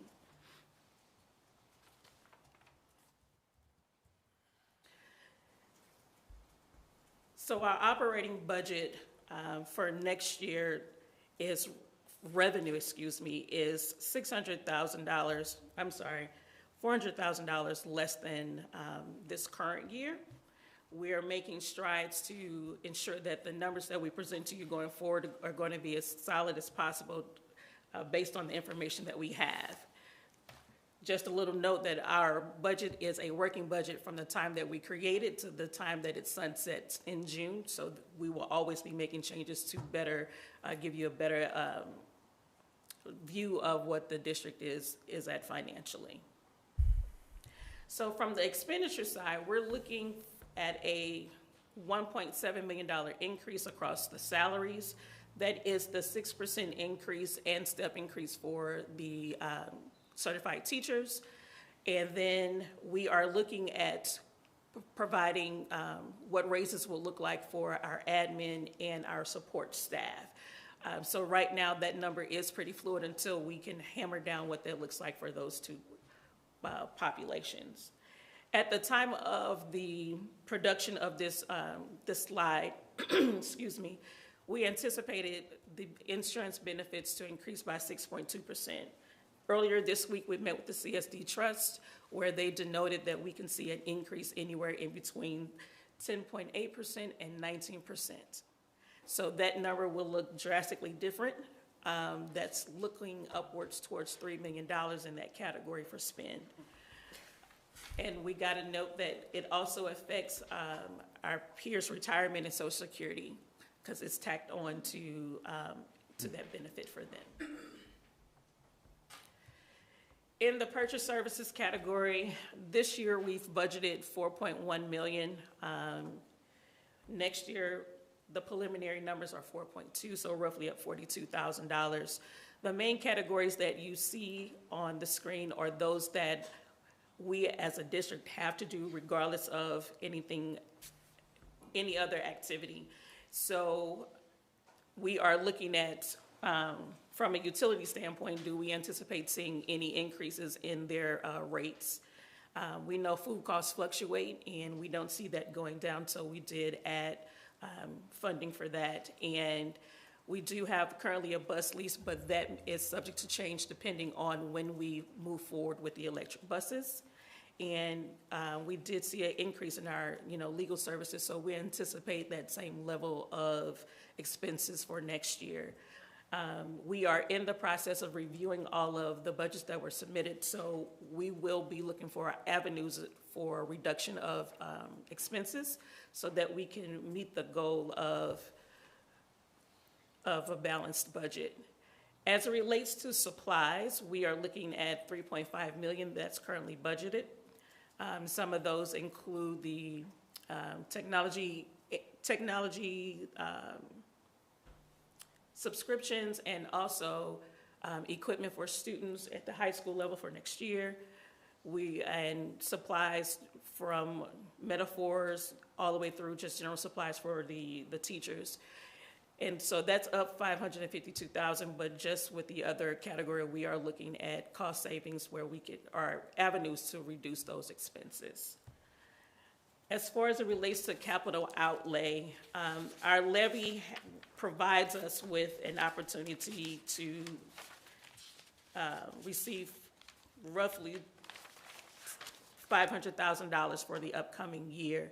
Right now, what we're looking at is working with Navigate to look at what projects that can fit into this category that we may be able to budget for the upcoming year.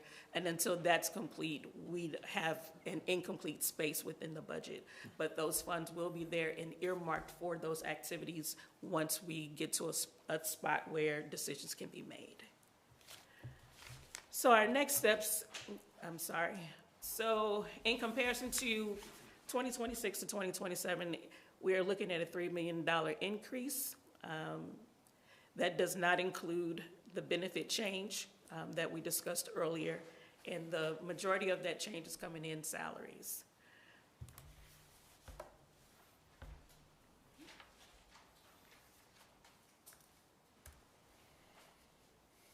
So our next steps are going to be meeting with the departments and our building leadership to determine what in their budget is mission critical for the district, and seeing if there are other opportunities for cost savings that they can look for in their budgets. Looking at position control and extra duties, and also updating the revenue budgets and working on the budget documents. And are there any questions? No, I don't have a question. I just want to highlight what I think is a glaring concern, which I think you've helped us understand a little bit better.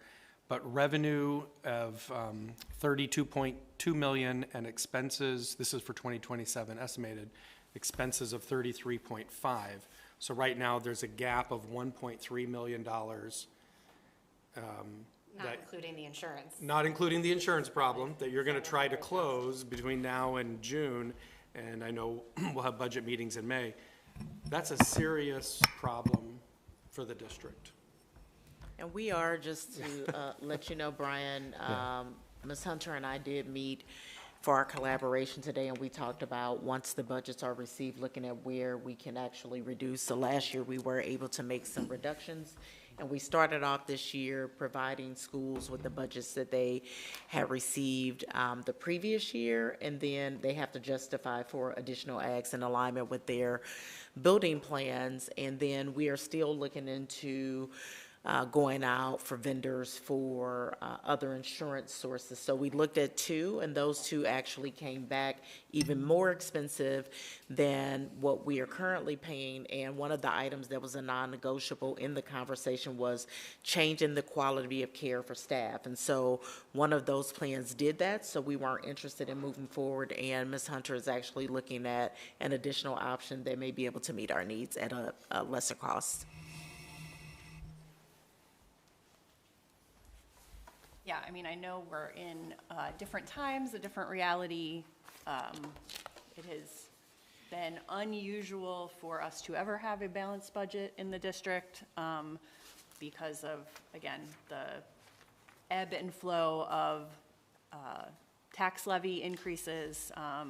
You know, obviously, fund balance is important and is there for sometimes rainy day projects and sometimes for other things. The current and future conditions will have to help dictate how that's going to be handled. So appreciate all the hard work. Yes. One question too. There are still other potential decreases to revenue through the state that aren't factored in. Is that accurate or no? They've talked about the funding formula. So it's my understanding the funding formula as far as the reconfiguration that they're looking at won't be in play for the 26-27 school year. And that did come out today in the Glassboro meeting. I wasn't able to attend, but one of my staff said that they're still working on it, with it going back to for approval. I want to say sometime in October. Okay. October or December. So, So we have a little reprieve there. Yeah. A little. Okay, thank you. Okay. Any other questions? Thanks for all your work. Yeah, thank you. Thank you. Not fun. All right. Next, board communications discussions. Calendar of events. That is me. Let me just pull them up. As always, we have no school tomorrow. It seems like on this night we always don't have school. So parents, there is no school tomorrow or for the next week. Your children are on spring break, in case you didn't know that. When we get back from spring break, Monday, March 23rd, there is a mid-county protest for trans rights from 4:30 to 6 p.m. right out at the corner of Big Bend and Manchester. It is safe, kid-friendly, coordinated with city officials and local businesses. I have attended it. It is a wonderful opportunity to go out and show your support for the kids in this school and just people in the greater community. Put that on your calendars. And then I saw March 25th, there's a district-wide music concert from 6 to 8 p.m., I assume in the high school theater. Yes. And then on the 26th, we have the Meet the Candidates Forum by the PAL Board that Vera talked about earlier from 6 to 8 p.m. That will also be live streamed if you can't make it in person. April 1st, we have the MRH Elementary School Museum Night from 4:30 to 6:30 p.m. That is always a cool night, and shout out to Mr. Lyons, who I know does a lot of work for that. April 8th is the... They're also doing Treasure Island both nights. Oh, they're doing a musical? That wasn't on the calendar. You have 2 nights, right? It is. Because the second's not showing up on the elementary calendar. What calendar am I looking at? I didn't see it. No, it's not there. Someone told me about Okay. it, and I looked at the calendar and realized it wasn't there. So Treasure Island musical put on by the elementary school kiddos. Nice. At what time? As part of museum night. Oh, so on April 1st and 2nd. All right. Yeah. More details to come on that one. April 8th, we have middle school, high school cabaret from 7 to 9 p.m. in the high school theater. And then April 14th, the second grade music concert from 6 to 7 p.m., I assume also in the theater. Anyone else have any other events? Yes, what? April, oh, is that the? Election day. Oh, yeah, well, I was gonna talk about that later, when I do election. But also April 7th is election day, so go out and vote. All right, anyone else have any other? Treasure Island, 5 p.m. 5 p.m., Treasure Island is 5 p.m. At the elementary school. Yes, April Okay. 1st and 2nd. Okay, Yeah. there we go. We nailed it. All right. Committee reports. Yes, committee reports. And Julie sent us hers. Let me find that. I have a committee report. For our people met, and as always, it was a great time. We got an update from Dr. Ambrose Phillips on the Equity and Action Committee, also the hiring and recruiting fair, and then we went over like the department survey and talked about some highlights and growth areas, and then we had a chance to look at the draft of the new hiring and recruitment manual and give feedback. I always like to shout out our students that are on our committee because they ask amazing questions and give great feedback. And then, yeah, did I miss anything? No? Thank you, Rachel. And yes, we had Miss Lindsay join us, and she got put to work. She didn't get to just observe, so. So thank you. And then Julie had some, let's see. From SSD. Yes, I just have to find it. I'll go then. Thank you. For our students met, thank you to Dr. McGee and Ms. Kresman. We spent the majority of the time talking about the furniture timeline on the pilots that we approved last board meeting. We discussed iPad implementation and provided some feedback on how that is going in the K-8 spaces. Additional conversation about the portrait of a graduate, and specifically looked at the Canvas implementation of our district kind of curriculum learning management system, and some of the challenges and also some of the expected projects with that going forward. Does anyone else have I can give a quick one. Oh. We, for our community, we thought our parent panel on college visits went great. Great speakers, great MC. And then the Ed's going to be working on a spring printed newsletter that will get mailed to households in the district. So we gave some feedback on content for the the committee to think about. And that was, I think, the main focus for us.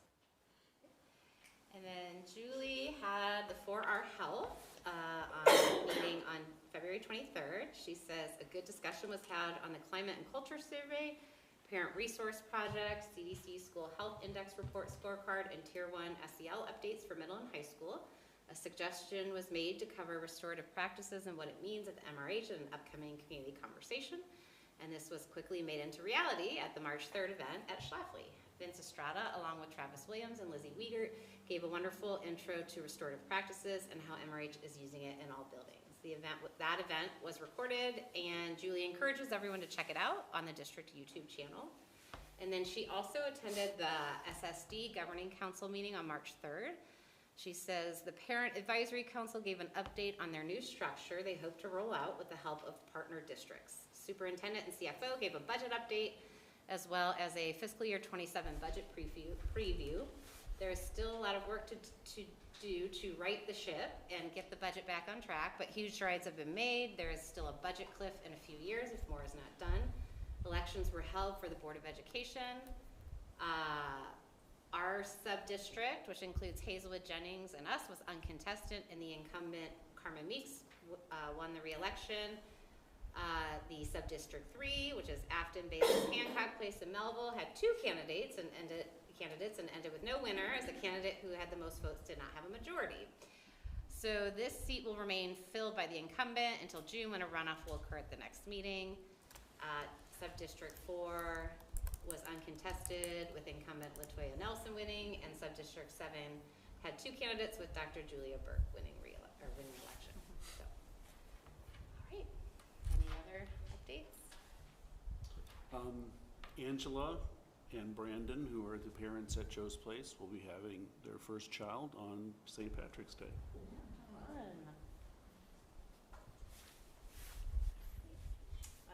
All right, school board elections update. Once again. Did we talk about some of the big district wins recently for speech and debate, mock trial? Mock trial was districts, right? Yeah, they call it regionals, but yeah. Mock trial advanced from regionals to go to state. Third, fourth year. Fifth year in a row. Fifth year in a row. Yeah. And then. We came in third overall in the region, sorry, yes. Yeah. For the second year in a row. So glad you assigned me to do this. And we are defending state champions, sorry. There you go, Loretta. Well, Vera could speak to it too. Did I get it right, Vera? And then she was all 6 ballots won, 6-0. Yes, undefeated. And you impressed a community member that I ran into this weekend as well. He made a judge cry. We made a judge cry, guys. Yeah. He was so impressed and hopeful for the future of St. Louis County law, at least. But yes, sorry. And you mentioned already the great performance of districts this past weekend for speech and debate. So very good. I think we also had some students musical choir. performance, we had 2 accolades, bids right? to state for piano and then chamber. Like it's a group, right? Was it the 4? Yeah, the 4. Yeah. Quartet, yes, thank you. Yeah, I think so. Oh, yeah, for piano. All 4 years of high school. Yeah, awesome. Any other celebrations? Oh, and we got to start using the track. Right? Or the field, I should say, the field. Tomorrow. So tomorrow, yay. Spring is here. Yes, it is. I can talk. All right, we good? All right, school board elections update. Again, a reminder, March 26th, 6 to 8 p.m. The PAL board is doing candidate forum, and do not forget to go vote on April 7th. All right. Action items. We made it. All right, let's see. The first item is collective bargaining agreement. May I get a motion? Yeah, I move to approve the reopeners as a part of the 2026-2027 collective bargaining agreement as presented. Second. Okay, any discussion? All those in favor? Aye. Any opposed? Any abstentions? Okay. The Prop B installation. I move to approve the HVAC installation agreement as recommended. Second. Okay, any discussion? All those in favor? Aye. Any opposed? Any abstentions? All right, and then I'll move to table the Prop B HVAC alternates till our April meeting. Second. Okay, any discussion? All those in favor? Aye. Any opposed? Any abstentions? Right, board policy batch 2025A. I move to rescind policy DFA 2 as recommended in the 2025A. From the one before that, sorry. Yeah, you just. I clicked the wrong one. Let me go back. Sorry. I appreciate your enthusiasm, though. I move to approve policies DFA, DGFA, GBCBB, and IGBCA as presented by MSBA in the 2025A policy batch. Second. Any discussion? All those in favor? Aye. Any opposed? Any abstentions? Now, Loretta. I move to rescind policy DFA 2 as recommended in the 2025A policy batch. Second. Okay, any discussion? All those in favor? Aye. Any opposed? Any abstentions? All right, let me find my notes here so I can do this correctly. I move to name Patrice Jackson as the MRH Advocate of the Year. Second. Great, any discussion? All those in favor? Aye. Any opposed? Any abstentions? All right. I move to name Mr. Ed Rich as the Whoops. Oh, wait, no. sorry. Citizen. Oh, it's in a different order than our Yeah, sheet it's a- was in. But, yeah, Never mind, I'm gonna back up. Let someone else. Lynn. So maybe, move to do both community member and citizen? Oh. Well, Well, we'll separate them, Yeah. I'll separate them, I'll add it after the end. Okay, so I move to name Lynn Hollis as the MRH Citizen of the Year. second. Any discussion? All right, all those in favor? Aye. Any opposed? Any abstentions? And then I'll move to table the Family of the Year till our April meeting. Second. Okay, any discussion? We invite Ed Rich and others to communicate that we welcome further nominations and elaborate on existing nominations. Thanks. All those in favor? Aye. Aye. Any opposed? Any abstentions? All right, now I move to name Mr. Ed Rich as the Spirit of MRH. Second? Any discussion? All those in favor? Aye. Any opposed? Any abstentions? All right. You can't vote. Move to create, I move to Did you say create, nay? Yeah. yeah, we are. move Oh, to do it. create Run for the board. distinguished Distinguished community member or Partner. community partner award for All Star Tattoo. Second. And Vanishing Point? Sure. Okay, any discussion? Any further discussion? All those in favor? Aye. Any opposed? Any abstentions? All right. I move to enter executive session in accordance with section 610.021, subsections 1 through 913, and section 610.022 of the revised statutes of Missouri on March 12th, 2026, for the following specific reasons: legal matters, personnel matters. Second. And this is the roll call vote. Yes. Ms. Coleman? Yes. Mr. Matt? Yes. Ms. Kaufman? Yes. Ms. Schmidt? Yes. All right, thank you.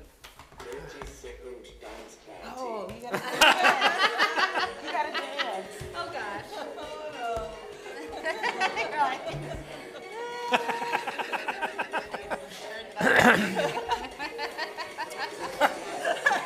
That's pretty good. I did not see that coming.